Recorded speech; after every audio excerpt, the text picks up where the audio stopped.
12 years after the premiere of the first Audi R8 GT, Audi Sport GmbH is launching the second edition of this exclusive super sports car, the new Audi R8 Coupé V10 GT rear-wheel drive.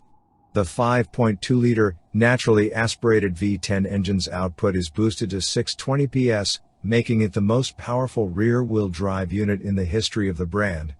A new 7-speed dual-clutch transmission for faster shifts and the new torque rear driving mode allows drivers to choose their own level of ESC support.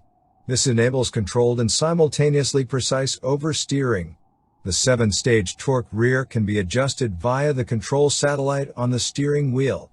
The new R8 GT is limited to 333 units worldwide with just 15 allocated for the UK market. Pricing is to be confirmed. New and exclusive exterior and interior features pay homage to the first generation of the R8 GT, such as sequential numbering, light alloy wheels, and an interior in a combination of black and red.